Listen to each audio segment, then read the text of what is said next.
एक बार पुनः हम सभी अपने अपने सौभाग्य की सराहना करते हैं, अपनी अपनी पुण्यवानी की अनुमोदना करते हैं,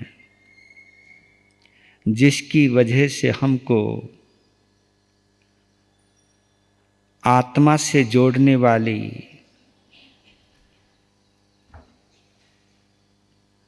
परमात्मा के स्वरूप का वर्णन करने वाली विरक्थुई के ऊपर आधारित महावीर की अंतर यात्रा प्रवचन माला में हमें जुड़ने का और जोड़ने का सौभाग्य प्राप्त हुआ।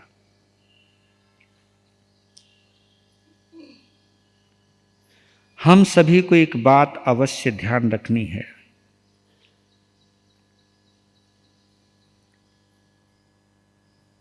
कि परमात्मा की अनुभूति किए बिना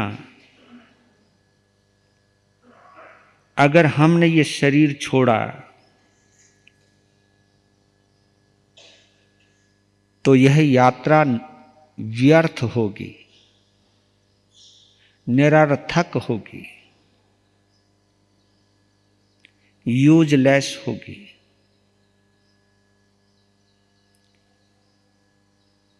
मनुष्य जीवन का मतलब ही यही है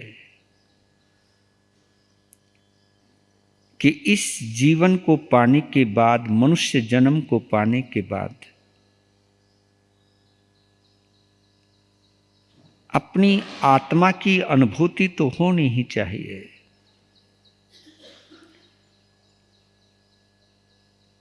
आत्मा में छुपे हुए परमात्मा की कुछ तो अनुभूति होनी चाहिए। उसकी अनुभूति के बिना अगर इस देह का त्याग हो गया तो समझ लेना हमने इस जीवन यात्रा को या इस जन्म की यात्रा को और या इस मनुष्य जन्म को पाने के लिए जितनी भी पुण्य की राशि खर्च की है, क्योंकि ये टिकट है और टिकट बिना पैसों के तो आती नहीं है। तो ये मनुष्य गति की जो टिकट प्राप्त की है, इसको पाने के लिए पता नहीं कितना पुण्य खर्च किया होगा, कितनी पुण्य की राशि खर्च की होगी।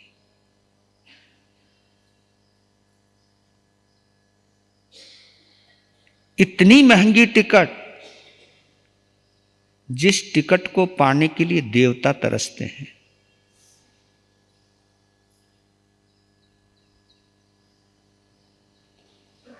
जिस मनुष्य जन्म को पाने के लिए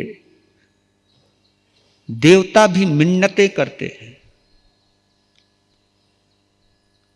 वो टिकट हमको मिली है।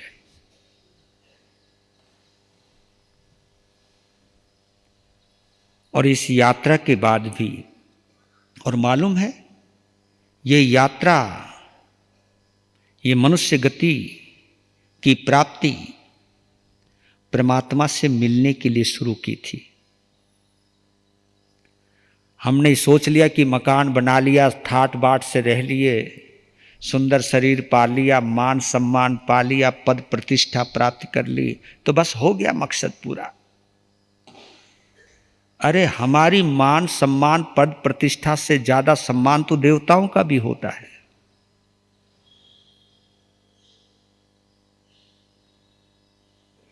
तो आप ये मान करके चलिए कि देवता देव बनने के बावजूद भी,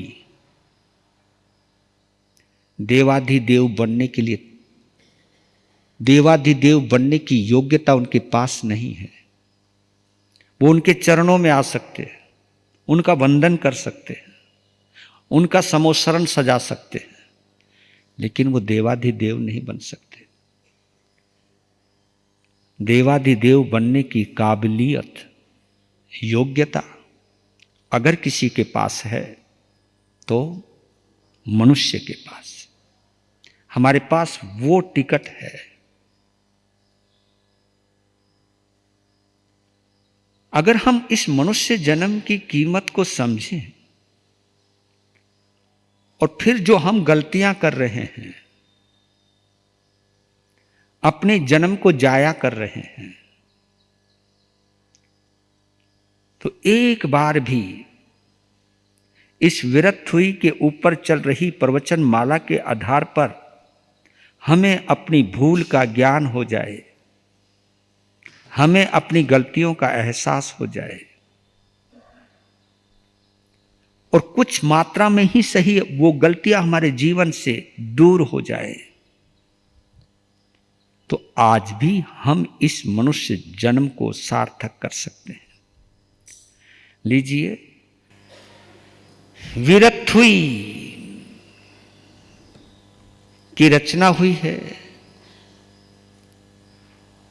उनके शिष्य 5वें गणधर और प्रथम आचार्य श्री सुधर्मा स्वामी के माध्यम से तीर्थंकर बनने के बाद, मुक्ति में जाने के बाद,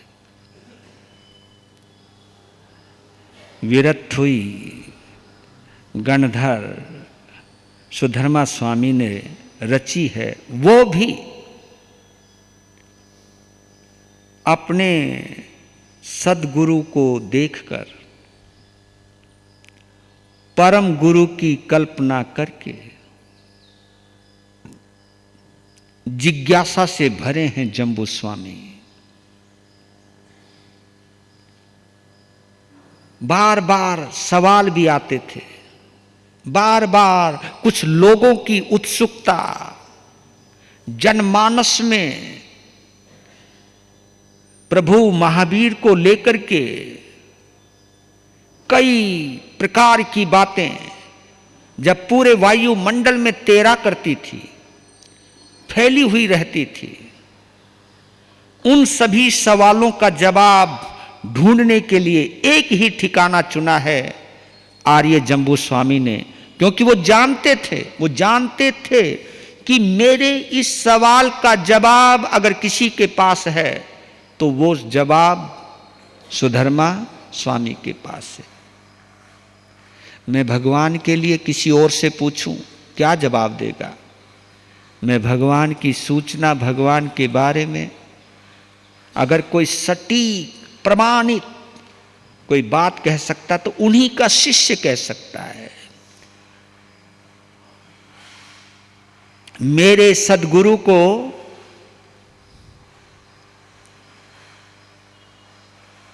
चरम तीर्थंकर भगवान महावीर का शिष्यत्व प्राप्त करने का सौभाग्य प्राप्त हुआ है। तो आप ये सोचिए,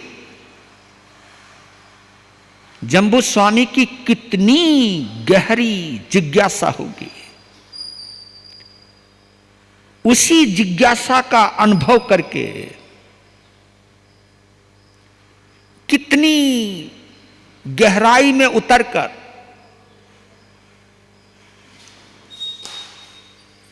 सुधर्मा स्वामी ने ये मोती दिए हैं, ये अमृत कलश दिया है। विरक्तहुई जिसे हम पुच्छी सुनम कहते हैं, प्रसिद्ध ये पुच्छी सुनम से ज्यादा हो गई, लेकिन है तो इसका एक्चुअल नाम विरक्तहुई। और मेरे जीवन का यह सौभाग्य है कि गुरु गणेश दरबार ने, इस आंगन ने विरक्तहुई के लिए हमको चिन्हित किया और इस आंगन के प्रभाव से हमको भी अपनी अल्प बुद्धि के द्वारा, क्योंकि इसका अर्थ तो इतना गहरा है मैं भी नहीं कह सकता, लेकिन जितना जितना प्रयास कर रहा हूं, लेकिन ये प्रयास आपके स्तर के ऊपर तो मैं नहीं बोल सकता, क्योंकि आपको इसमें कितना आनंद आ रहा है यह आप जानो, लेकिन मैं अपने स्तर पर कह सकता हूं। इस आंगन को मैं हमेशा इसलिए भी याद रखूंगा कि इस आंगन ने मुझे प्रभु महावीर की, परम पिता परमात्मा प्रभु महावीर की कुछ झलक दिखाई। उस झलक को दिखाने के लिए, उस झलक को देखने के लिए इस आंगन को मैं हमेशा याद रखूंगा। तो लीजिए प्रवेश करते हैं। समय तो आज ज़्यादा हो गया, लेकिन कोई बात नहीं। आनंद में समय का पता लगे तो आनंद कैसो, वो भी मुझे। अब तुम्हारा पता नहीं, वो तुम जानो भाई। हाँ,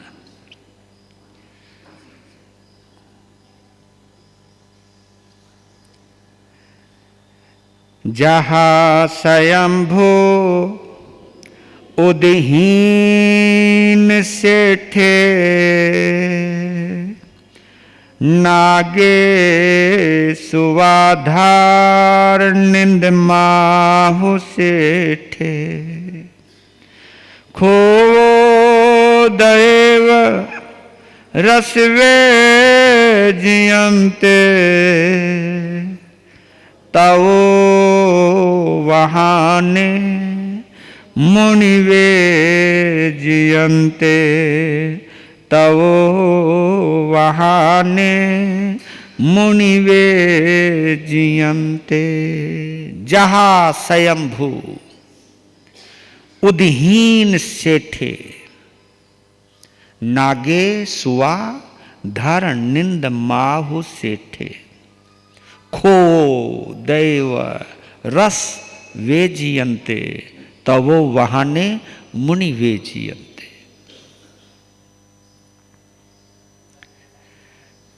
सागरों में, इन 4 लाइनों को, इन 2 लाइनों को 4 लाइनों में, सागरों में ज्यों स्वयंभू श्रेष्ठ सागर भूमि पर, देवपति धर्मेंद्र नाग कुमार गण में उच्चतर, सब रसों में प्रमुख रस है ईख का संसार में, वीर मुनि त्यों प्रमुख हैं तब के कठिन आचार में, वीर मुनि त्यों प्रमुख है तब के कठिन आचार में। जैसे समुद्रों में स्वयंभू रमन समुद्र श्रेष्ठ है, जहां स्वयंभू उदहीन सेठे, जहां यानी जैसे, स्वयंभू उदहीन, उदधी यानी सागर, सेठे यानी श्रेष्ठ। जैसे समुद्रों में स्वयंभू रमन समुद्र श्रेष्ठ है, जैसे नागों के अंदर नागेंद्र सबसे बड़ा नागेंद्र, नागों का जो इंद्र है नाग कुमार, क्योंकि भवनपति देव हैं, इसको हम समझ सकते हैं। चलो इसकी जिक्र मैं बाद में करूंगा, क्योंकि पहले उदधी के ऊपर रहूंगा। बस इतना समझो, नागों के अंदर जैसे धर्मेंद्र श्रेष्ठ हैं, और रसों के अंदर जैसे इक्षु रस श्रेष्ठ है, ऐसे ही तपस्वियों के अंदर उपधान तपधारी मुनियों में प्रभु महावीर श्रेष्ठ है। क्योंकि आज कल थोड़ी सी बात कही थी सागर की, समुद्र की, इसको हम आज लेकर के थोड़ा सा चलते हैं।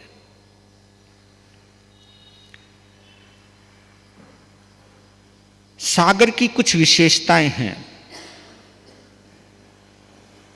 समुद्र की कुछ विशेषताएं हैं।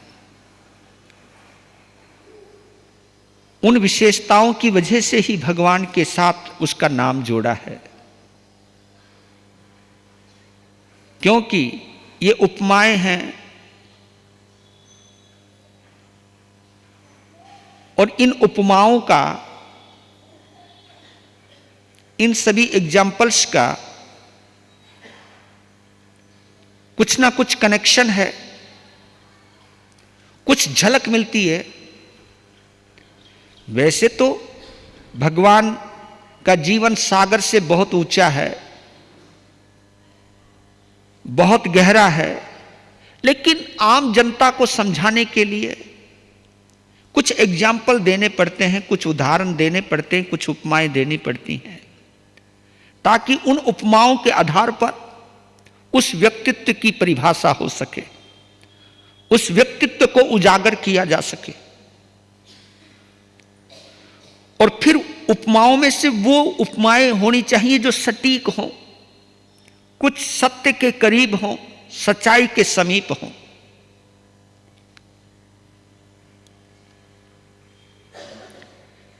पहली विशेषता है, सागर बहुत गंभीर होता है और सागर बहुत गहरा भी होता है। गंभीर इसलिए है क्योंकि वो गहरा है, गहराई की वजह से वो गंभीर है, उसकी गंभीरता है। एक चीज आपने देखा कि सागर कहीं ना कहीं, ये हमारा शरीर भी सागर का एक छोटा सा रूप भी है। आपने कभी चेक किया, पता नहीं ये सवाल उठा या नहीं उठा आप लोगों के अंदर, हम दिन भर इतना खाते पीते रहते हैं, पानी पीते रहते हैं, भोजन खाते रहते हैं, यार फिर वो एडजस्टमेंट होती कैसे है? तो जितना हम लोग खाएं, अगर वो जमा होता ही चला जाए, तुम कल्पना करो होगा क्या, क्या होगा? तो इसका एक ही उदाहरण है कि हमारे पेट के अंदर जठराग्नि होती है। जठराग्नि, जठर कहते पेट को, उसके अंदर रहने वाली एक अग्नि है, उस अग्नि का नाम जठराग्नि होती है वो। तो उस जठराग्नि का काम क्या है? जो भी आपने खाया है, पिया है, उसे वो हजम करवाती है। जो भी भोजन किया है उसमें जो जो भी रस बनते हैं उसको डिवाइड कर देती है, उस रस को निचोड़ लेती है, उन रसों को डिवाइड कर देती है, वो हर जगह भेज देती है। और जो बाकी मल बचता है उसको मल द्वार से, ये सब द्वार बने हुए हैं। लेकिन इसकी वजह से ही हमारा शरीर, कभी कभी तो तुम देखते हो ना, कई व्यक्ति इतना कुछ खाते फिर भी पतले से रहते हैं। वो कहते भाई जाता कहाँ है माल तेरा? वो जठराग्नि हजम कर जाती है, वो जठराग्नि है।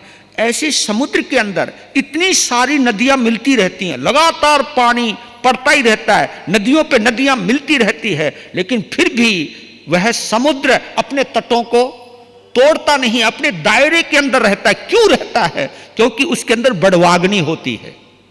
उस समुद्र के बीच में, जिसको बड़वा नल भी कहते हैं, जिसको बड़वाग्नि भी बोलते हैं, वो बड़वाग्नि उस पानी को जो नदियों का ऊपर से आए जा रहा है उसको सोखती रहती है और समुद्र का संतुलन बना हुआ है। अब इससे आपको पता लग गया, हमारी जठराग्नि और समुद्र की बड़वाग्नि, बड़वा नल, उस समुद्र के संतुलन को बना करके रखती है।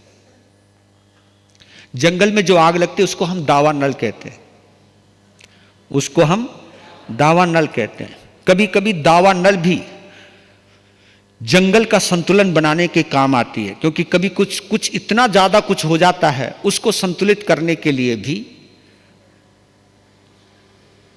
और ये जितने कभी कभी प्राकृतिक आपदाएं आती हैं, ये जब बहुत आबादी हो जाती है, उस आबादी को कहीं ना कहीं संतुलन में लाता है। तो इस आबादी को संतुलित करने के लिए मौत का जो काम होता है, मृत्यु का जो काम होता है, आपदाओं का जो काम होता है, वो भी संतुलन बनाने के काम आता है। सब प्राकृतिक है, ये सब प्रकृति है, ये संतुलन बनाएगा, क्योंकि अगर मौत नहीं आएगी तो भी संतुलन बनेगा नहीं। तो हर चीज के लिए प्रकृति के अंदर जिंदा है ये सब चीजें। और दूसरी बात और गहराई है, आपके समक्ष इस दुनिया में जितनी भी नदियां हैं, उन नदियों का सीधा कनेक्शन समुद्र से है। नदियों की वजह से समुद्र नहीं है, समुद्र की वजह से नदियां हैं। ये आप अच्छी तरह समझ लीजिएगा, उन समुद्रों की वजह से वो नदियां हैं। ऐसे ही भक्तों की वजह से भगवान है या भगवान की वजह से भक्त है? हैं? करो बात। ये तो अपने आप को सबसे बड़ा मानने लगे। हाँ मैं तो ही है मामला। भक्तों की वजह से भगवान नहीं है, भगवान की वजह से भक्त हैं। अगर बताओ तीर्थंकर नहीं होते, अगर प्रभु महावीर नहीं होते तो वर्तमान का शासन होता?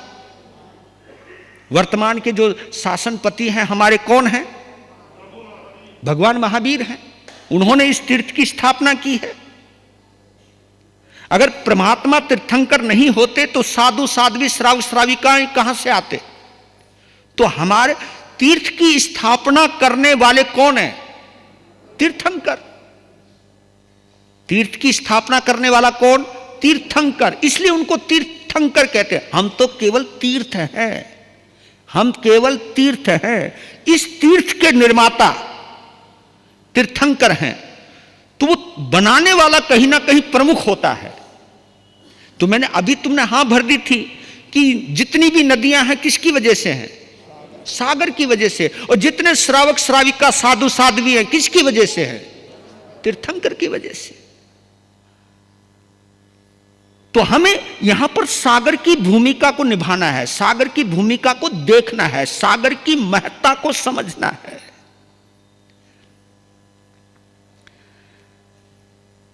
सागर को हम रत्नाकर भी कहते हैं, पर लेकिन वो रत्न कब मिलते हैं? जब उसके अंदर डुबकी मारते। महावीर भी रत्नाकर हैं, महावीर भी अनंत गुणों के मालिक हैं, लेकिन उनके गुणों को समझने के लिए, उनके गुणों का अनुभव करने के लिए महावीर में भी डुबकी मारनी पड़ती है। तभी तो जब से चौमासा बैठा मैंने पीछा ही नहीं छोड़ा, डुबकी मारे जा रहे। अब तुम कितनी मार रहे हो तुम जानो, पर लेकिन ये डुबकी इसलिए, कभी कभी हो सकता है आप लोगों में से कोई सोच भी रहा हो पता नहीं ये विरत हुई कब पूरी होएगी। कभी कभी बोर हो जाते हैं, क्योंकि मैंने वो गाथा एक हफ्ता क्या चलाई, एक ने बोलने लगे महाराज जी पूरी कब करोगे आप? अरे हो जाएगी पूरी, हम देख लेंगे। पर लेकिन आप ये मान करके चलिए कि जितनी गहराई में आप जाओगे उतनी ही कुछ कुछ चीजें वो पता लगती हैं। महावीर के जीवन को देखने की ताकत तो हम जैसे छद्मस्तों में तो है ही नहीं है। हम बहुत छद्मस्त हैं।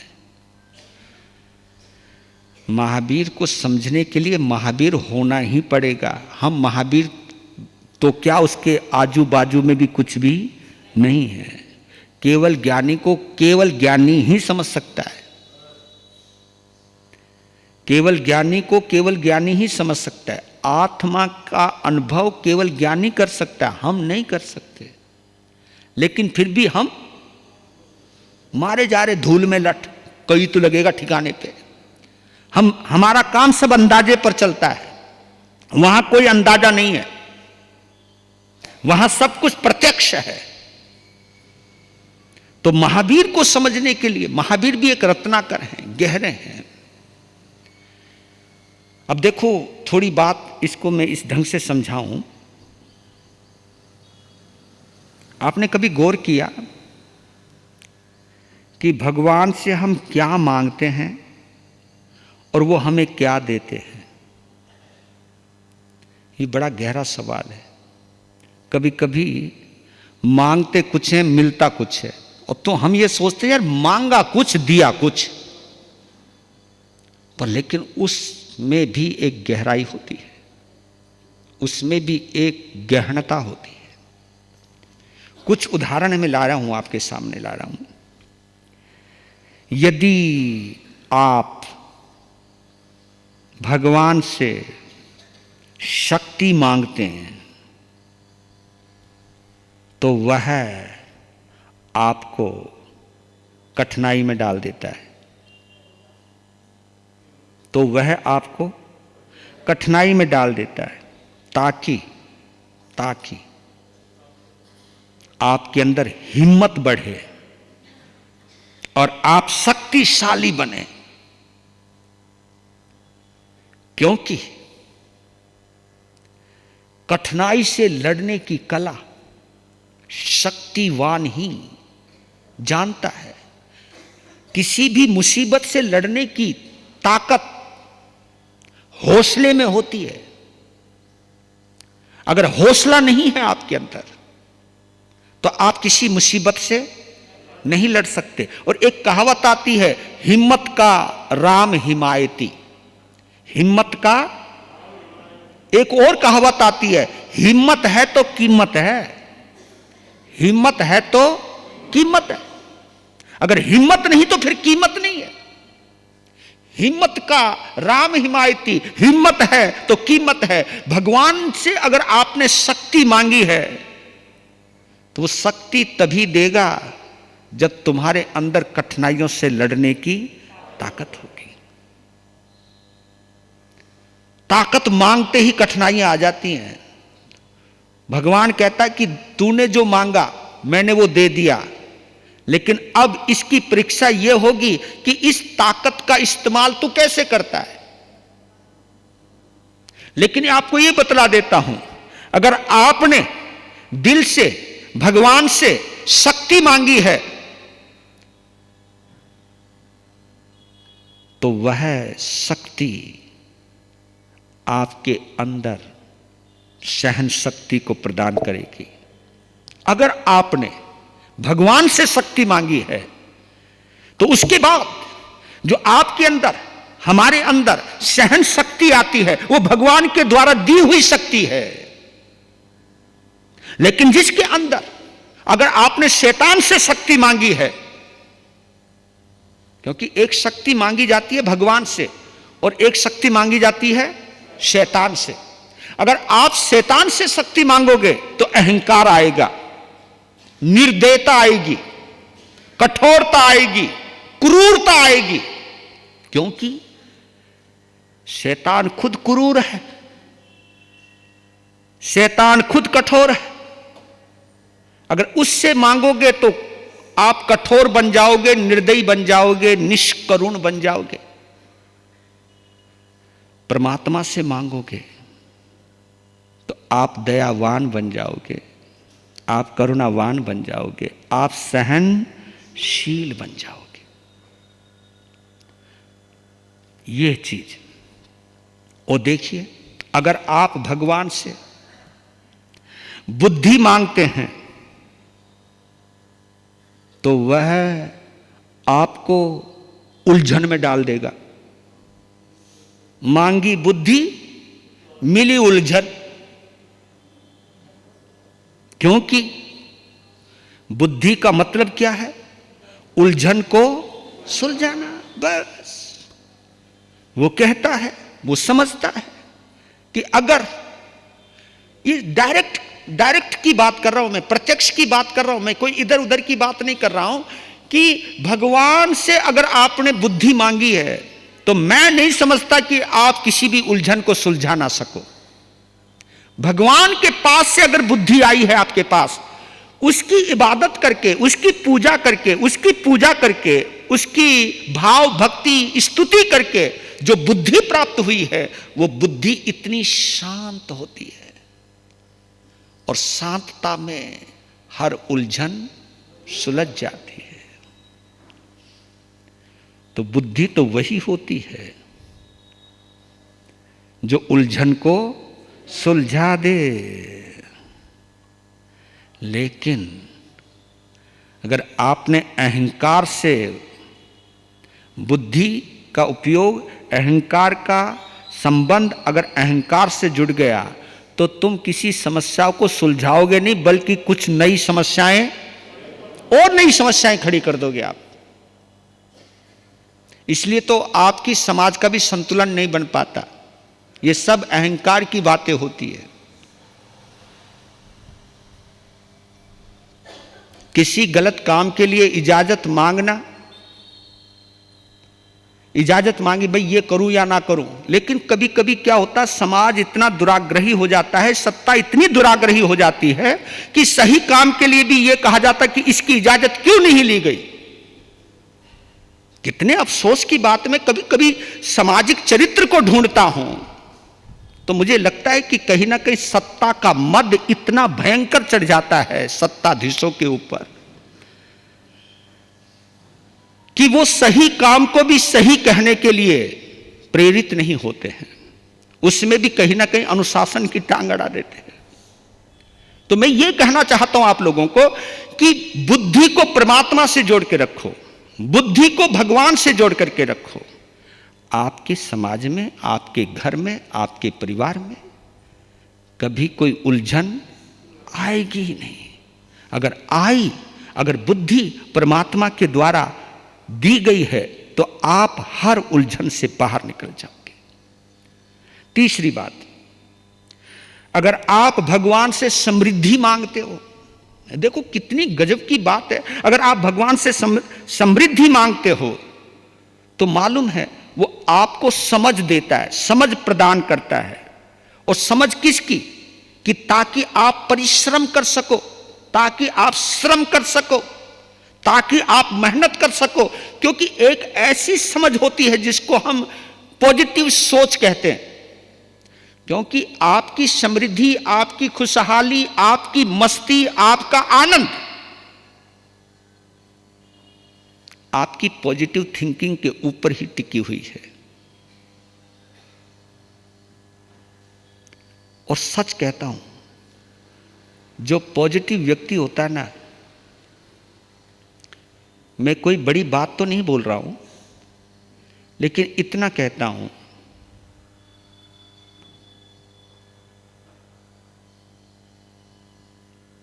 एक जगह मैंने पढ़ा, एक छोटी सी लाइन पढ़ी, no poison and positive thinker, no medicine and negative thinker. आप इसको समझिए कि जो पॉजिटिव थिंकर है, जिसकी सोच सकारात्मक है, उसके लिए कोई जहर ही नहीं है, कोई जहर नहीं है। लेकिन जो नेगेटिव है, जिसकी सोच ही नकारात्मक है, उसके लिए कोई दवाई नहीं है, उसके लिए कोई अमृत ही नहीं है। आपको मालूम है, पॉजिटिव सोच वाला जहर को भी अमृत बना देता है, और नेगेटिव सोच वाला अमृत को भी। ये बड़े बड़े उदाहरण हैं। जैसे मीराबाई जहर के अंदर कृष्ण को देख रहा, उसका रंग नीला है, और उस नीले रंग में मीरा किसको देखने लगी? अपने कृष्ण को देखने लगी। और कृष्ण को इतनी शिद्दत से देखा है, इतनी शिद्दत से देखा है, और इतनी अभिभूत हो गई, इतनी अभिभूत हो गई कि वो जहर का प्याला पी गई, और मीरा का कुछ भी नहीं बिगड़ा, बल्कि ये लगा उसको कि मेरे अंदर इस प्याले के साथ श्री कृष्ण अंदर चले गए। अब बताओ, जहर को अमृत बनाने की ताकत है इसके अंदर, सूली को सिंहासन बनाने की ताकत है इसके अंदर, अग्नि को पानी बनाने की ताकत है इसके अंदर। किसके अंदर? अगर यही है, ये असली समृद्धि है। अगर हम भगवान से समृद्धि मांगते तो वो समझ देता है, आपके पास पॉजिटिव थिंकिंग देता है, आपको सम्यक दृष्टि देता है, आपको सम्यक देता है। और सम्यक दृष्टि है एक ऐसी दृष्टि है, लोगों की नजरों में प्रतिकूलता है, लेकिन उसकी नजरों में सब कुछ अनुकूलता है। वाह, हमने ऐसे भी लोग देखे हैं झोपड़ी में बंसी बजा रहे हैं और महलों में अपना माथा पीट रहे हैं, सिर धुन रहे हैं। हाय मेरी किस्मत फूट गई, बैठा महलों में, मेरी किस्मत फूट गई। तो ये है, ये समझ। इसलिए कहता हूं भगवान से जुड़ने के लिए क्यों बोला गया है, वो इसलिए बोला गया है कि आपकी सोच हमेशा सकारात्मक रहती है, लेकिन अगर आपकी सोच नकारात्मक है, चाहे मैं भी क्यों ना हूं, एक बार जरूर सोच लेना कि मैं अभी भी भगवान से नहीं जुड़ा, अभी भी मैं सुधर्मा स्वामी, जंबू स्वामी, गौतम स्वामी नहीं बना, मैं अभी भी गौशालक ही हूं, अभी भी मैं गौशालक ही हूं, अभी भी मैं, क्योंकि नेगेटिविटी शैतान की उपज है और ये शैतानी सोच जो है वो शैतान से पैदा होती है। तो इसलिए अब देखते हैं चौथा भेद बतला रहा हूं। अगर आप भगवान से प्यार मांगते हो तो वो आपको दुखी लोगों के बीच में खड़ा कर देता है। ये अंदाजे बयां है।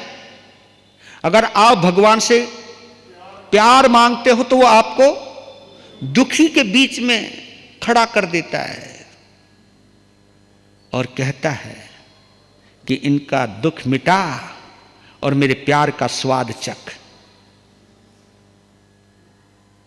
तो इनके चेहरे पर मुस्कान ला और इनके मुस्कुराते हुए चेहरे में मुझे देख। और है, अगर आपके माध्यम से अनकंडीशनल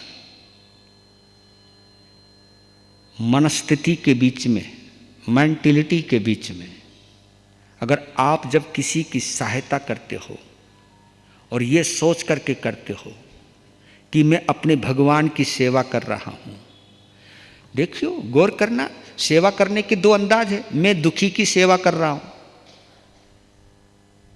और एक अंदाज यह है कि मैं भगवान की सेवा कर रहा हूं।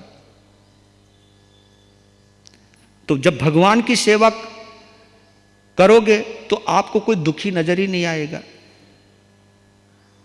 आपको कोई, क्योंकि दुखी की सेवा करोगे तो दया में करोगे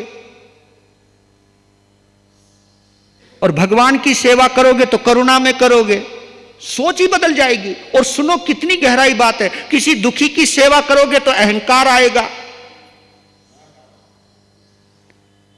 मैंने इसको सुखी किया, ये भाव आएंगे, ये मेरी मेहरबानी पर है।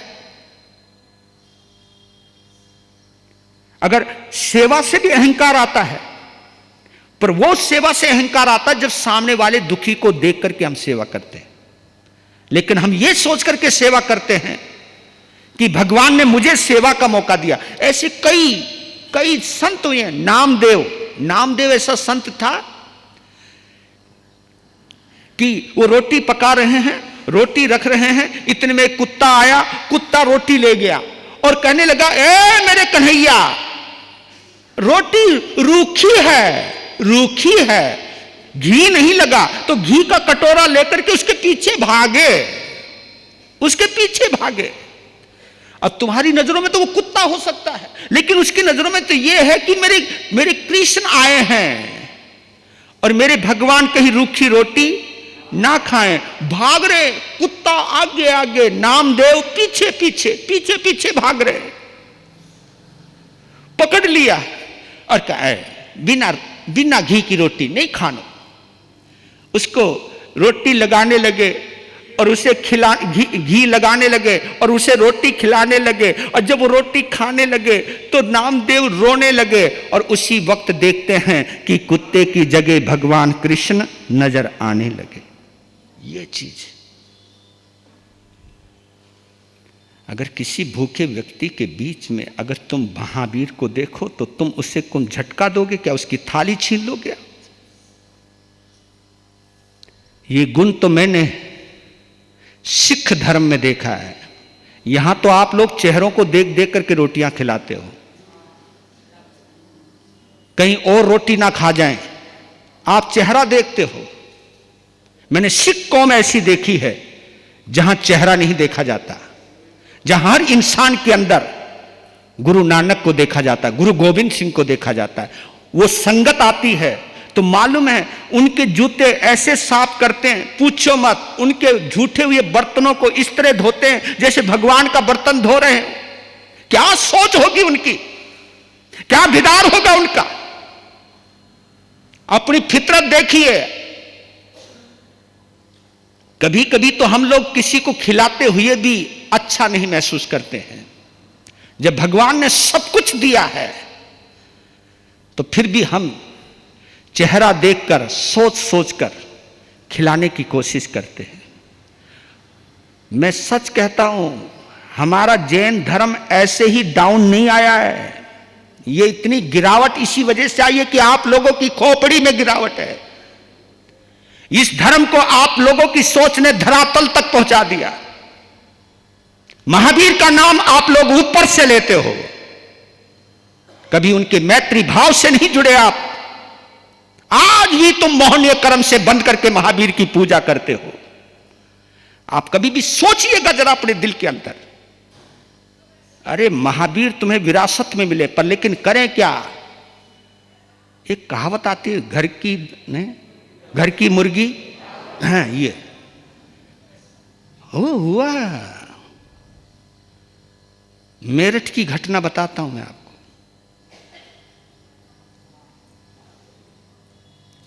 एक मौलवी एक ताबीज दिया करता था, और ताबीज इतना प्रभावशाली था, जिसको देता था उसका कल्याण होता चला जाता था।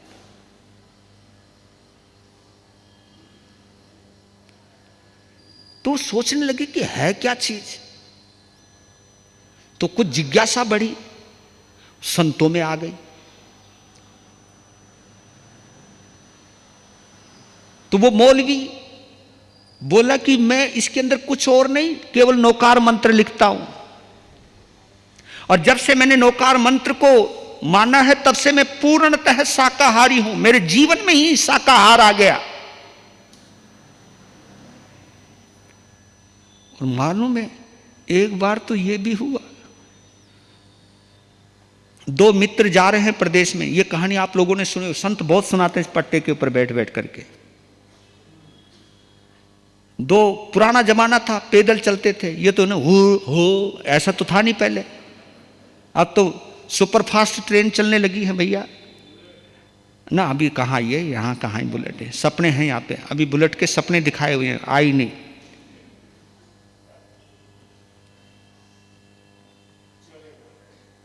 तो वो चले, रास्ते में थक गए, प्यास लगी, एक बगीचा आया, प्यास के मारे।